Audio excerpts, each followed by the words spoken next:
Hello guys, welcome back to Noble Talks podcast. ਅੱਜ ਦੇ podcast 'ਚ ਆਪਾਂ ਗੱਲ ਕਰਨ ਵਾਲੇ ਹਾਂ ਗੁਰੂ ਨਾਨਕ ਦੇਵ ਜੀ ਦੇ ਜ਼ਿੰਦਗੀ ਦੇ ਬਾਰੇ। ਮੈਂ ਹਰਸ਼ਦੀਪ ਸਿੰਘ, ਤੁਸੀਂ ਸਾਰੇ ਮੈਨੂੰ ਜਾਣਦੇ ਹੀ ਹੋਵੋਗੇ। ਅੱਜ ਸਾਡੇ ਨਾਲ ਹੈ ਇੱਕ ਸਪੈਸ਼ਲ ਗੈਸਟ ਤਨਵੀ। तो मैं तन्वी हूँ। I have a Instagram page और उस पर मैं ज़्यादातर माइथोलॉजिकल स्टोरीज कवर करती हूँ और उनको कभी कभी पोएट्री या स्टोरी टेलिंग के थ्रू दिखाती हूँ। तो हाँ, और आज हम डिस्कस करेंगे अबाउट गुरु नानक देव और उनकी लाइफ के बारे में। तो इतना सबको पता ही है कि he was born in Talwandi, जो पाकिस्तान में है। वहाँ पर उनका जन्म हुआ और ऐसा कहते हैं कि जब उनका जन्म हुआ तो कभी कभी ऐसे हिंदू घरों में होता है कि कुंडली बना दी जाती है बच्चे की। तो जब उनकी कुंडली बना रहे थे तो पंडित ने बोला कि बहुत ही लकी है ये बच्चा और ये आपके लिए बहुत कुछ लेकर आएगा। ये बहुत मतलब ये बहुत शुभ बच्चा है। ये जिन नक्षत्रों में पैदा हो रहा है ये कुछ अच्छा ही करेगा दुनिया के लिए। और उस वक्त उनके पिताजी, जो कि एक नॉर्मल से ट्रेडर थे, उस वक्त ट्रेडिंग बहुत कॉमन था, बिजनेस व्यापारी थे वो। तो वो सोच रहे थे कि क्या ही पंडित तो कुछ भी बोल देते हैं, लेकिन उनको पता नहीं था कि उनके घर में भगवान खुद भगवान ने खुद अवतार लिया है। ਹਾਂ, ਸੋ ਇੱਦਾਂ ਕਿ ਜੋ ਮਤਲਬ ਕਿ ਬਚਪਨ ਤੋਂ ਹੀ ਜੋ ਕੁੰਡਲੀ ਵਿੱਚ ਤੇ ਕੁਛ ਜੋ ਉਸ ਟਾਈਮ ਦੇ ਇਨਲਾਈਟਡ ਲੋਕ ਸੀ ਉਹਨਾਂ ਨੂੰ ਸਮਝ ਆ ਚੁੱਕਿਆ ਸੀ ਕਿ ਇਹ ਜੋ ਕੋਈ ਆਮ ਬੱਚਾ ਨਹੀਂ ਆ, ਇਹਦੇ 'ਚ ਕੁਛ ਸਪੈਸ਼ਲ ਗੱਲ ਆ, ਕੋਈ ਖਾਸ ਗੱਲ ਹੈਗੀ ਹੈ। ਅਤੇ ਉਸ ਤੋਂ ਬਾਅਦ ਫਿਰ ਉਹਨਾਂ ਨੇ ਆਪਣੇ ਜਦੋਂ ਸਕੂਲ ਜਾਣਾ ਸ਼ੁਰੂ ਕੀਤਾ ਛੋਟੀ ਉਮਰ ਵਿੱਚ ਹੀ, ਅਤੇ ਉੱਥੇ ਵੀ ਉਹਨਾਂ ਦੇ ਸਕੂਲ ਦਾ ਟੀਚਰ ਹੀ ਉਸਨੇ ਆਹ ਗੱਲ ਕਹੀ ਕਿ ਇਹਨੂੰ ਪੜ੍ਹਾਉਣਾ ਮੇਰੇ ਵੱਸ ਦੀ ਗੱਲ ਨਹੀਂ ਹੈ, because he know more than me. Even जब उनको जनेऊ धारण करते हैं तो क्योंकि वो व्यापारी थे तो उनका धागा शायद रेशम का था।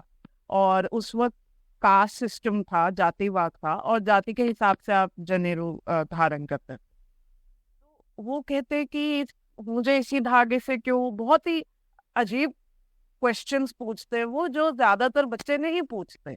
और वो बहुत नॉर्मली कहते हैं कि ये धागा क्या ये सारी जिंदगी मेरे साथ रहेगा, क्या ये कभी खराब नहीं होगा? तो उन्होंने कहा हाँ खराब होगा, टूटेगा भी, तो फिर मुझे क्यों पहना रहे? और इसका कोई जवाब ही नहीं था। तो वहां भी उन्होंने एक तरह से अपने क्वेश्चन से बैरियर ब्रेक करा। ਹਾਂ, ਔਰ ਉਹਨਾਂ ਨੇ ਮਤਲਬ ਕਿ ਆਹ ਦਿਖਾਇਆ ਕਿ ਜਿਹੜੀ ਚੀਜ਼ ਸਾਡੇ ਨਾਲ ਹਮੇਸ਼ਾ ਰਹਿਣੀ ਨਹੀਂ, ਜਿੱਦਾਂ ਉਹ ਧਾਗਾ ਹੈ ਉਹਨੇ ਟੁੱਟਣਾ ਵੀ, ਉਹਨੇ ਖਰਾਬ ਵੀ ਹੋਣਾ। ਅਤੇ ਫਿਰ ਉਹ ਚੀਜ਼ ਨੂੰ ਆਪਾਂ as a symbol of God ਕਿੱਦਾਂ ਮੰਨ ਸਕਦੇ ਹਾਂ, ਜੋ ਕਿ ਫੋਰਐਵਰ ਆ, ਜਿੰਦਾ ਨਾ ਕੋਈ ਸ਼ੁਰੂਆਤ ਆ ਨਾ ਕੋਈ ਅੰਤ ਆ। ਸੋ ਇਸ ਕਰਕੇ ਆਪਾਂ ਧਾਗੇ ਦੇ ਵਹਿਮ ਤੋਂ ਬਾਹਰ ਨਿਕਲਣ ਵਾਸਤੇ ਉਹਨਾਂ ਨੇ ਆ ਗੱਲ ਉੱਥੇ ਗਈ ਕਿ ਵੀ ਵਿਲ ਨੋਟ ਵੇਅਰ ਦਿਸ ਜਿਨਮ। जितने लोगों को पता होगा कि उस वक्त बहुत ज्यादा अंधविश्वास था और गुरु नानक एक पायनियर आप कह सकते हो, जो सारे अंधविश्वास, सारे सुपरस्टिशंस को ब्रेक करते थे और बचपन से ही कर रहे थे। ये नहीं है कि बड़े होकर उन्होंने सोचा कि हाँ ये सब गलत हो रहा है। बचपन से उनके अंदर सवाल थे और वो सवाल पूछ पूछ कर ब्रेक कर रहे थे ये चीजें। तो हाँ, शायद इसलिए वो आज भी बहुत रेलेवेंट है। ਲਾਈਕ ਉਹਨਾਂ ਦੀ ਜੋ ਗੱਲਾਂ ਉਹ ਸਿਰਫ ਉਸ ਟਾਈਮ ਦੇ ਨਾਲ ਰਿਲੇਟਡ ਨਹੀਂ ਸੀ, ਇੱਕ ਸਮੇਂ ਦੇ ਨਾਲ ਸੀਮਿਤ ਨਹੀਂ ਸੀ। ਉਹ ਅੱਜ ਦੀ ਦੁਨੀਆ ਵਿੱਚ ਵੀ ਸਾਨੂੰ ਆਪਣੇ ਆਸ-ਪਾਸ ਦੇਖਣ ਨੂੰ ਮਿਲ ਜਾਏਗਾ। ਅੱਜ ਵੀ ਬਹੁਤ ਲੋਕ ਹੈਗੇ ਜਿਹੜੇ ਕਿ ਉਹ ਧਾਗਾ ਪਾਉਂਦੇ ਆ ਅਤੇ ਉਹਨਾਂ ਨੂੰ ਆਹ ਗੱਲਾਂ ਬਾਰੇ ਪਤਾ ਨਹੀਂ ਹੈ ਕਿ ਆਹ ਜੋ ਚੀਜ਼ ਆ ਟੈਂਪਰੇਰੀ ਆ, ਇੱਕ ਅੰਧ ਵਿਸ਼ਵਾਸ ਆ। ਸੋ ਇਸ ਕਰਕੇ ਅੱਜ ਵੀ ਉਹਨਾਂ ਟੀਚਿੰਗ ਨੂੰ ਸਪਰੈਡ ਕਰਨ ਦੀ ਬਹੁਤ ਜ਼ਰੂਰਤ ਹੈਗੀ ਹੈ। ਗੁਰੂ ਨਾਨਕ ਦੇਵ ਜੀ ਦੀਆਂ ਕੁਛ ਜੋ ਮੋਸਟ ਬੇਸਿਕ ਟੀਚਿੰਗਸ ਆ, ਜੋ ਕਿ ਅੱਜ ਆਪਾਂ ਸਾਰੇ ਸੁਣਦੇ ਹਾਂ, ਅਤੇ ਉਹਨਾਂ 'ਚ ਕੀ ਸਾਡੇ 'ਤੇ ਅੱਜ ਇਨਫਲੂਐਂਸ ਕਰਦਾ ਹੈ। सबसे पहली चीज ये है कि वो दूसरों की मदद करते हैं हमेशा। जैसे एक बहुत ही फेमस लाइन है कि जहां ना पहुंचे सरकार वहां पहुंचे सरदार। तो इसका जो फाउंडेशन है, जो बीज है, वो उन्होंने पहले ही बो दिया। शायद आने वाले गुरुओं और गुरुओं क्या आने वाले जितने भी लोग थे जिन्होंने भी अपनाया, जिन्होंने भी फॉलो करा, तो उसमें सबसे पहली जो चीज है जो आज भी हम देखते हैं वो है हेल्प करना। वो ये नहीं सोचते कि क्या कंडीशन है, मैं इधर सरवाइव कर पाऊंगा कि नहीं कर पाऊंगा, कहीं मैं ना मर जाऊं, ये सब नहीं, क्योंकि हम हमेशा अपने बारे में सोचते हैं ना कि नहीं नहीं मुझे सेफ रहना है, मेरी फैमिली, बट वो दूसरों के बारे में भी सोचते हैं। इसलिए गुरु नानक जब यंग भी थे तो उनसे अगर कोई कुछ मांगता है तो दे देते हैं, वो इतना सोचते नहीं कि हाँ, क्योंकि उनको पता है हर चीज टेम्पररी हो। तो उस हिसाब से ये शायद पहली टीचिंग हो सकती और हमारी बेसिक एक टीचिंग है कि वंड के छको कि ਜੋ ਸਾਡੇ ਕੋਲ ਚੀਜ਼ ਹੈਗੀ ਆ ਆਪਾਂ ਉਹਨੂੰ ਆਪਣੇ ਆਪ ਦੇ ਉੱਪਰ ਯੂਜ਼ ਕਰਨ ਤੋਂ ਪਹਿਲਾਂ ਲੋਕਾਂ ਦੀ ਮਦਦ ਕਰਨੀ ਆ so that everyone can be helped and stay in good healthy life. जैसे कि उनके पिताजी, उनको एक कहानी है इसमें, सच्चा सौदा। तो उनके पिताजी उनको कुछ पैसे देते हैं क्योंकि वो हमेशा चाहते हैं कि मेरा बेटा जो है व्यापारी बन जाए। तो उनको पैसे देते हैं कि व्यापार करके आओ, और वो जब वापस आते हैं तो कहते कर लिया मैंने व्यापार। तो कहते कहाँ, क्या क्या लाए तुम? तो वो कहते मैंने सच्चा सौदा किया है। और वो कुछ संतों को देखते जंगलों में बेचारे, और वो पूछते हैं उनसे आपको क्या चाहिए, मैं आपकी क्या मदद करूं? तो पैसे तो संतों को नहीं चाहिए, तो पैसे से अन्न खरीद के वो खाना खिला देते संतों को। और ये बात एक जैसे पिता को अच्छी नहीं लगती, तो उनके फादर बहुत ज्यादा गुस्सा हो जाते हैं कि ये क्या, तुम तो बर्बाद ही करोगे। लेकिन किसी को पता नहीं है कि उनका माइंड कैसा है। वो बिल्कुल क्योंकि वो समझ चुके हैं कि सब कुछ टेम्पररी है, तो हम क्यों होल्ड ऑन कर रहे हैं चीजों को। जैसे आजकल हम लेट गो नहीं करते हैं, तो उन्होंने पहले ही समझा दिया कि जब सब टेम्पररी है तो क्यों होल्ड ऑन कर रहे हो, जाने दो। ਯਸ ਲੰਗਰ ਦਾ ਜੋ ਉਹਨਾਂ ਨੇ ਸ਼ੁਰੂ ਕੀਤਾ ਹੈ 20 ਰੁਪਏ ਤੋਂ ਸ਼ੁਰੂ ਕੀਤੀ ਹੋਈ ਲੰਗਰ ਅੱਜ ਪੂਰੀ ਦੁਨੀਆ 'ਚ ਚੱਲਦਾ ਹੈ ਤੇ ਹਜੇ ਤੱਕ ਕਈ ਲੋਕ ਪਹਿਲਾਂ ਤਾਂ ਉਸ ਟਾਈਮ 'ਤੇ ਤੇ ਕੁਛ ਸੰਤਾਂ ਨੂੰ ਉਹਨਾਂ ਨੇ ਖਵਾ ਕੇ ਇਸ ਰਿਵਾਜ ਦੀ ਸ਼ੁਰੂਆਤ ਕੀਤੀ ਹੈ। ਅੱਜ ਦੁਨੀਆ 'ਚ ਹਜ਼ਾਰਾਂ ਲੱਖਾਂ ਲੋਕ ਰੋਜ਼ ਆਪਣੇ ਸਰਵਾਈਵ ਕਰਦੇ ਆ because of that 20 rupees that was once spent. तो it's a really revolutionary idea. हाँ एग्जैक्टली अगर आप कनाडा में देखोगे, जितने भी स्टूडेंट्स हैं जो स्ट्रगल कर रहे हैं, जो यहाँ से जाते हैं, तीनों टाइम गुरुद्वारे में खाते हैं वो। सिर्फ इंडियन स्टूडेंट्स नहीं, कहीं भी जो भी स्ट्रगल कर रहा है, कनाडा का ज़्यादा प्रोमिनेंट है, लेकिन बाकी हर कंट्री में गुरुद्वारा है। तीनों टाइम वहाँ पर खाना खाते हैं। तो एक चीज़ तो आपकी सॉर्टेड है, अगर आप कहीं भी जाओगे तो आपको खाना ज़रूर मिल जाएगा, क्योंकि गुरुद्वारा हर जगह है। ਹਾਂ ਕੈਨੇਡਾ 'ਚ ਇੱਕ ਕੇਸ ਆਇਆ ਸੀ ਕਿ ਇੱਕ ਚੋਰ ਸੀ ਕੋਈ ਸਰੀ 'ਚ ਸ਼ਾਇਦ, ਤੇ ਉਹਨੇ ਜਦੋਂ ਕਿਹਾ ਕਿ ਮੈਨੂੰ ਸਰਵਾਈਵ ਕਰਨ ਵਾਸਤੇ ਪੈਸਿਆਂ ਦੀ ਜ਼ਰੂਰਤ ਆ ਤੇ ਮੇਰੇ ਕੋਲ ਹੈ ਨਹੀਂ, so that's why I steel. ਤੇ ਉਹਨੂੰ ਕੋਰਟ ਨੇ ਕਿਹਾ ਕਿ ਜਦੋਂ ਤੇਰੇ ਕੋਲ ਖਾਣ ਵਾਸਤੇ ਪੈਸੇ ਨਹੀਂ ਹੁੰਦੇ ਤੂੰ ਕਿਸੇ ਗੁਰਦੁਆਰੇ ਜਾ ਕੇ ਲੰਗਰ ਖਾ ਸਕਦਾ, ਤੈਨੂੰ ਚੋਰੀ ਕਰਨ ਦੀ ਜ਼ਰੂਰਤ ਨਹੀਂ ਹੈ।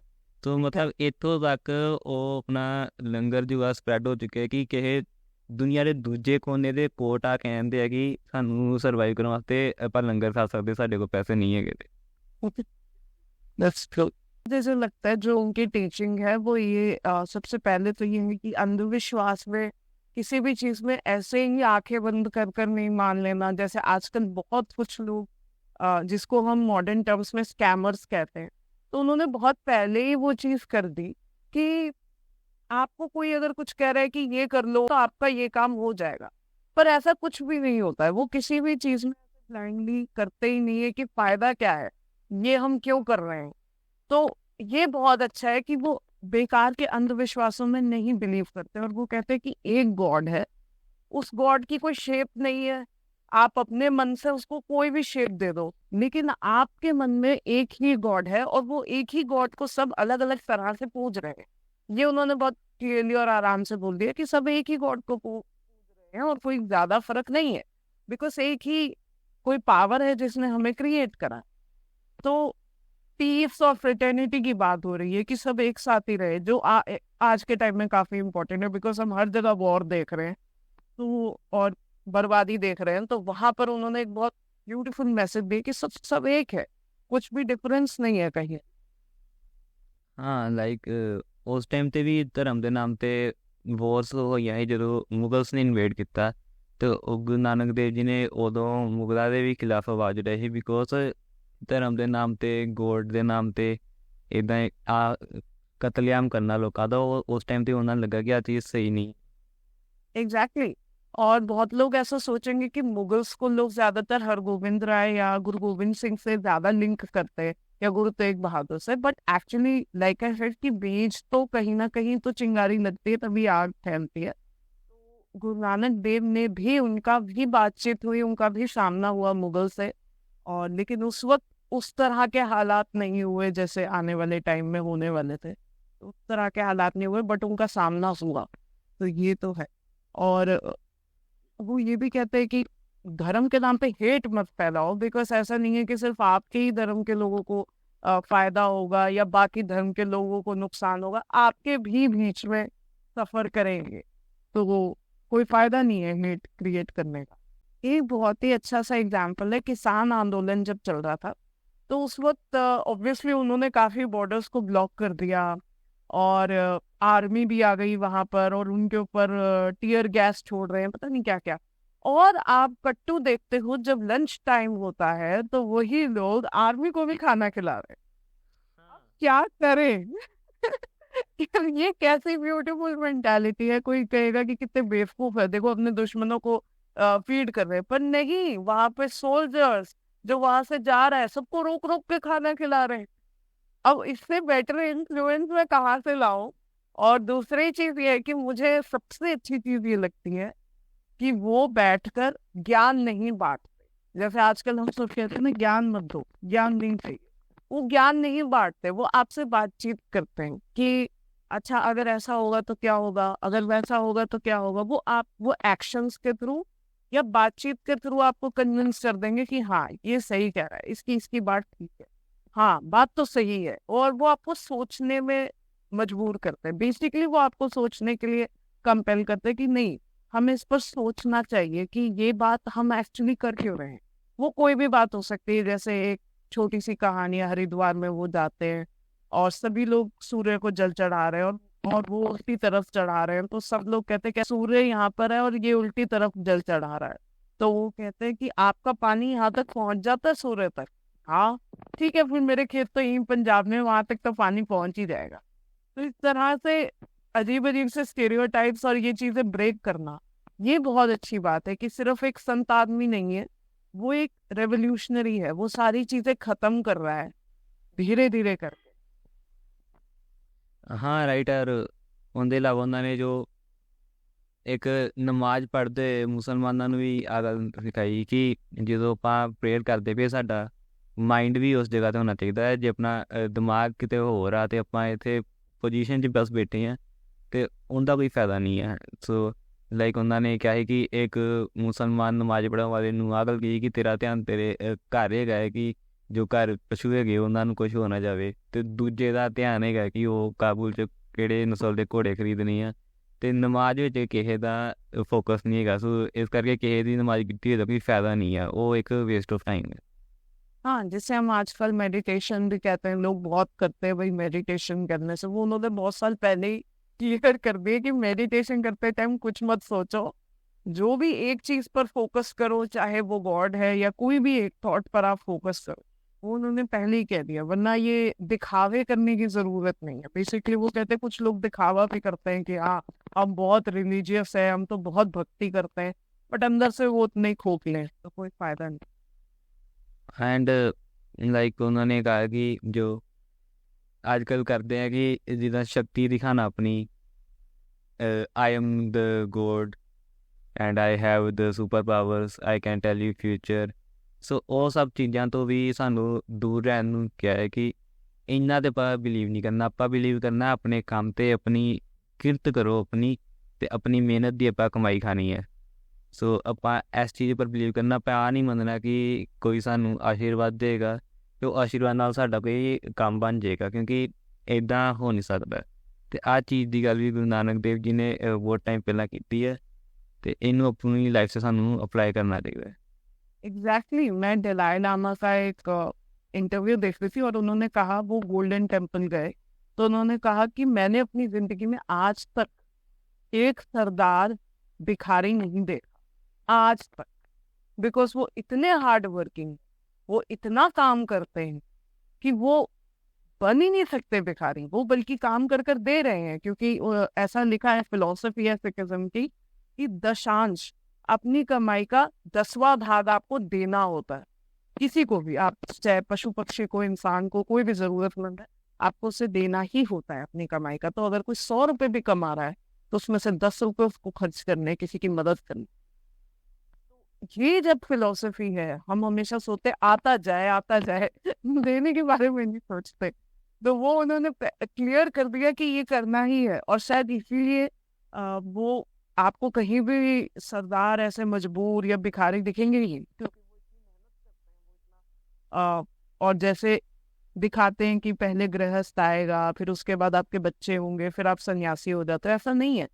अगर आप गुरु नानक की लाइफ देखोगे, वो मैरिड थे, काम खेती बाड़ी करते थे, रोजगार, और मैरिड थे, लेकिन स्पिरिचुअल भी थे, फिर बांट भी रहे हैं लोगों को। तो जो लोग समझते हैं कि जब मैं रिटायर हो जाऊंगा और जब मेरे बच्चे चले जाएंगे, अपना अलग रहेंगे, तब मैं मेडिटेशन करूंगा, तो प्लीज आप अभी से स्टार्ट कर सकते हो। एक बच्चा भी स्टार्ट कर सकता है, इसमें कोई बड़ी बात। स्पिरिचुअल होना कोई एज से रिलेटेड नहीं होता। बच्चा लाइक आफ्टर 10 ईयर और 12 ईयर कर सकते, बिकॉज सानू उन्नी कॉन्शियसनैस आ जाती है कि सानू पता होंदा है कि की गल सही है की गलत है। तो पर उदों तो चाहिए तो अपनी लाइफ ਨੂੰ ਇੱਕ ਸਪਿਰਿਚੁਅਲ ਬਿਗਿਨਿੰਗ ਦੇ ਸਕਦੇ ਹਾਂ। ਤੇ ਆਪਣੇ ਕੰਮ ਦੇ ਨਾਲ ਨਾਲ, ਜਿੱਦਾਂ ਪਹਿਲਾਂ ਸਟੂਡੈਂਟ ਲਾਈਫ ਵਿੱਚ ਆਪਣੀ ਪੜ੍ਹਾਈ ਦੇ ਨਾਲ ਨਾਲ ਆਪਣੇ ਉਸ ਤੋਂ ਆਪਣੇ ਕਰੀਅਰ ਦੇ ਨਾਲ ਨਾਲ, ਅੱਜ ਕੱਲ੍ਹ ਜਿੱਦਾਂ ਲੋਕ ਜੋਬ ਕਰਦੇ ਆ, ਉਹਦੇ ਵੀ ਸਾਈਡ ਬਾਏ ਸਾਈਡ ਆਪਾਂ ਇਸ ਚੀਜ਼ ਵੱਲ ਧਿਆਨ ਦੇ ਸਕਦੇ। ਸਾਨੂੰ ਸੰਨਿਆਸੀ ਹੋਣ ਦੀ ਜ਼ਰੂਰਤ ਨਹੀਂ ਆ, ਜਿੱਦਾਂ ਕਿਸੇ ਜੰਗਲ 'ਚ ਜਾਣ ਦੀ ਜਾਂ ਕਿਸੇ ਪਹਾੜ ਦੀ ਚੋਟੀ 'ਤੇ ਬਹਿਣ ਦੀ ਜ਼ਰੂਰਤ ਨਹੀਂ। ਆਪਾਂ ਆਪਣੀ ਰੈਗੂਲਰ ਲਾਈਫ ਵਿੱਚ ਵੀ ਆਹ ਸਭ ਕਰ ਸਕਦੇ हैं। तो आही साडा सही तरीका है एक ह्यूमन की लाइफ जीने का। मुझे कभी कभी ऐसा भी लगता है कि सिखिज्म में बहुत सारे तरीके भी हैं स्पिरिचुअलिटी के। जरूरी नहीं है कि हमें बैठकर ध्यान ही करना है। अगर गुरु नानक बाला और मर्दाना के साथ जंगलों में रबाब बजा सकते तो आप म्यूजिक के थ्रू भी स्पिरिचुअल हो सकते हो। अगर आप बोलते बोलते बानी एकदम से गाना शुरू कर सकते हो, या गुरु अंगद देव या गुरु तेग बहादुर की तरह लिख सकते हो, तो आप लिखने में भी, आर्ट में भी एक तरह का स्पिरिचुअलिटी है। जब आप आर्ट भी कर रहे हो कोई, तो वो जैसे आजकल कहते हैं drawing is very therapeutic, writing is very therapeutic. तो वो चीजें पहले ही उसमें लिखी हुई है कि सिर्फ एक तरीका नहीं है कि आप बस जाकर बैठ जाओ पहाड़ में और वो बहुत है, नहीं, बहुत अलग अलग तरीके हैं। अगर आप क्रिएटिव हो, हर इंसान क्रिएटिव है, वैसे जितने भी लोग क्रिएटिव है वो अपनी क्रिएटिविटी के थ्रू ही बहुत कुछ स्पिरिचुअल कर रहे हैं। यस, मतलब कि ਆਪਾਂ ਆਪਣੀ ਸਪਿਰਿਚੁਅਲ ਲਾਈਫ ਨੂੰ ਕਿਸੇ ਵੀ ਸ਼ੇਪ ਵਿੱਚ ਰੱਖ ਸਕਦੇ ਹਾਂ। ਕੋਈ ਇੱਕ ਪਰਟੀਕੂਲਰ ਮੈਥਡ ਨਹੀਂ ਹੈ ਕਿ ਸਾਰਿਆਂ ਨੇ ਆਹੀ ਰਸਤੇ ਨੂੰ ਫੋਲੋ ਕਰਨਾ ਤੇ ਫਿਰ ਹੀ ਕੁਝ ਹੋ ਸਕਦਾ। ਜੇ ਕੋਈ ਸਾਨੂੰ ਆ ਕੇ ਦੱਸਦਾ ਹੈ ਕਿ ਇਦਾਂ ਆਪਾਂ ਕਰਾਂਗੇ ਤੇ ਫਿਰ ਹੀ ਉਹ ਸਪਿਰਿਚੁਅਲ, ਅੰਧ ਵਿਸ਼ਵਾਸ ਹੈ, ਉਹ ਕੋਈ ਸਹੀ ਤਰੀਕਾ ਨਹੀਂ ਹੈ। क्योंकि हर बंदे की लाइफ वक्री होंदी है, हर बंदे का अपना तरीका होंदा है सब कुछ करन दा, कुछ करते हैं। तो गुरु नानक देव जी की लाइफ बारे कोई story interesting, if you know any? So मैंने अभी बताया था कि उनका भी सामना हुआ था मुगल से, तो ये काफी इंटरेस्टिंग स्टोरी है। जब बाबर काबुल से आए इंडिया, तो उन्होंने इन्वेड करा और वो तहस नहस करने लग गए। काफी गांव को उन्होंने ऐसे ही लूटना शुरू कर दिया, जैसे करते थे ज्यादातर जितने भी बाहर से जितनी भी शक्तियां आती लूटती ही है। तो वो लूटने लग गए, और धर्म के नाम पर जैसे हिंदुओं को और ऐसे ऐसे। लेकिन तब गुरु नानक अपनी जर्नी कर कर जब वापस आए उस गांव में, तो वो कहते ये धर्म के नाम पर काबुल से आया हुआ है, उसको जाबर कहते थे। बाबर भी नहीं बोलते, वो उसकी बेइज्जती करने के लिए उसे जाबर कहते हैं कि ये आया हुआ है काबुल से, और ये क्या, इसको क्या लग रहा है कि इसके धर्म के लोग सफर नहीं करेंगे? यहाँ पे तो मुसलमान लोगों के भी घर बर्बाद हुए, उनके भी बच्चे दुखी हैं, उनके भी फैमिलीज खराब हो गई हैं, तो इसने तो सभी को परेशानी पहुंचाई है, ये तो गलत है, ये गलत है। और ये सब सुन रहे थे सिपाही जो थे, जो जासूस थे बाबर के, और उन्होंने सोचा कि ये बंदा तो गलत कर रहा है, इसको हमें सबक सिखाना पड़ेगा। और उन्होंने गुरु नानक देव को बंदी बना लिया, उनको कैद कर लिया, और कैद में भी वो उसे कॉन्टिन्यूसली क्रिटिसाइज कर रहे थे। उनके अंदर डर ही नहीं था। जैसे कुछ लोग कहते हैं ना, जब आपके पास कुछ नहीं होता है तो आपके अंदर डर नहीं होता है, तो उनके अंदर डर ही नहीं था किसी चीज को। वो गलत को बोलने से डरते नहीं थे कि ये गलत है तो गलत है। ये बात जब बाबर को पता चली तो उन्होंने उनको रिहा करा, क्योंकि उस वक्त सभी राजा, बी इट मुसलमान, बी इट हिंदू, व्हाटएवर, वो सब डरते थे श्राप से। आजकल ये बात बहुत फनी सी लगती है, बट वो डरते थे श्राप से, क्योंकि ऐसा हो जाता था। अगर कोई भी पीर फकीर, कोई पंडित आपको कुछ बद्दुआ दे देता है, श्राप दे देता है, वो होगा, वो चीज होगी, दैट्स डेफिनेट।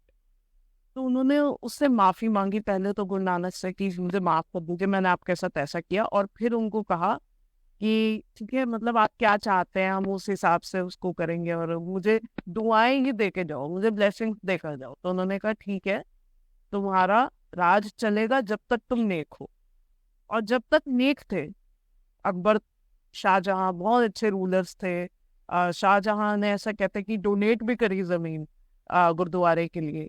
तो ये सब तब तक ठीक था, लेकिन जब उनका माहौल खराब हुआ, औरंगजेब के बाद शाह आलम, ये सारे, और ये बात ऐसे बनी बनाई नहीं है, हिस्टोरिकली ये चीजें हैं, ये पढ़ाई जाती है।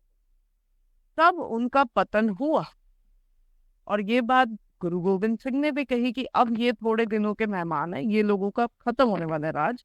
मुगलों ने बहुत टाइम तक राज करा, बल्कि पूरे भारत पर उनका एक तरह से इतना जोर था, और लेकिन एंड में उनका पतन हुआ, डिक्लाइन हुई, डाइट।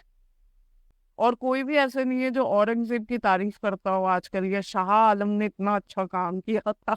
हाँ, शाहजहां और अकबर के बारे में लोग बहुत बोलते हैं कि उन्होंने आर्किटेक्चर कराई है वो, बट उनके बारे में नहीं बोलते क्योंकि गलत किया उन्होंने, इसलिए। और अगर हम ये देखें तो ये कोई ऐसी बात नहीं है कि उन्होंने तो आकाशवाणी कर दी, उन्होंने बहुत नॉर्मल सी बात बोली, जब तक तुम अच्छे रहोगे तब तक तुम्हारा राज चलेगा, सिंपल। जहां तुम ऐसे तो आपकी गवर्नमेंट भी अगर खराब होने लगती 5 साल के बाद हट जाते हो आप, वो नहीं रहते लोग। तो वो ही नॉर्मल चेंज है, उन्होंने बहुत नॉर्मली उनको एक तरह से वार्निंग दे दी, बस पहले बोल दिया कि जब तक ठीक रहोगे तब तक सब सही चले। नहीं क्या कोई भविष्यवाणी नहीं है कि हाँ, एकदम एग्जैक्ट। कोई वो नहीं है कि श्राप नहीं के पाए कर सके कि श्राप दे देता है। बस एक समझाने की कोशिश की थी कि अपनी इंसानियत नाल राज करोगे तो ਤੁਹਾਡਾ राज टिकूगा, और इनका आपका कोई आशीर्वाद देगा ਤੁਹਾਡਾ राज नहीं टिका सकते। या एग्जैक्टली, अगेन वहाँ पे अंधविश्वास है, वैसी कोई चीज नहीं है। गुरुपुरब इस साल हम लोग 554th बर्थडे है। और हाँ, आप लोग जाओ अपने नियरेस्ट गुरुद्वारा में, बट इस बार गुरुद्वारा में जाओ और इंजॉय करो। लेकिन साथ साथ अगर आपको कोई एक ऐसी टीचिंग है जिसने इम्पैक्ट करा है, सिर्फ गुरु नानक के नहीं, कोई भी, जितने भी गुरु रहे हैं सिखिज्म पूरे ओवरऑल में, तो उसे फॉलो करने की कोशिश करो, या अपनी लाइफ में उसे अगर आप 1% भी उतार लेते हो तो दैट्स डन, बहुत है वो। अगर आप कॉन्टिन्यूसली कोई चीज सीख रहे हो तो यू आर अफेक्ट। अगर आप अच्छे काम कर रहे हो यू आर अफेक्ट। तो बहुत सारी चीजें जो आप कर सकते हो अपनी लाइफ को और अच्छा करने की और उनको और रेलेवेंट रखने के लिए। आप यस, एज गुरुपुरब अपनी लर्निंग्स ਨੂੰ ਵਧਾ ਕੇ अपना नॉलेज इंक्रीज करो, जिन्ना ज़्यादा हो सकता है अपनी रिसर्च कर सकते हो ਆਪਾਂ ਗੁਰੂ ਨਾਨਕ ਦੇਵ ਜੀ ਦੀ ਲਾਈਫ ਤੇ ਸਿੱਖੀਜ਼ਮ ਬਾਰੇ, ਤੇ ਸਾਨੂੰ ਬਹੁਤ ਕੁਝ ਸਿੱਖਣ ਨੂੰ ਮਿਲੇਗਾ। ਆਪਣੇ ਆਪਣੇ ਸਾਰੇ ਵਿਚਾਰ ਕਮੈਂਟ ਵਿੱਚ ਜ਼ਰੂਰ ਸ਼ੇਅਰ ਕਰੋ ਕਿ ਆਪਾਂ ਅੱਗੇ ਵੀ ਇਹਦੇ ਬਾਰੇ ਡਿਸਕਸ਼ਨ ਕਰ ਸਕਦੇ ਹਾਂ। ਅੱਜ ਦੇ ਪੋਡਕਾਸਟ ਵਾਸਤੇ ਬਸ ਇੰਨਾ ਹੀ। Thanks for watching, see you in next episode.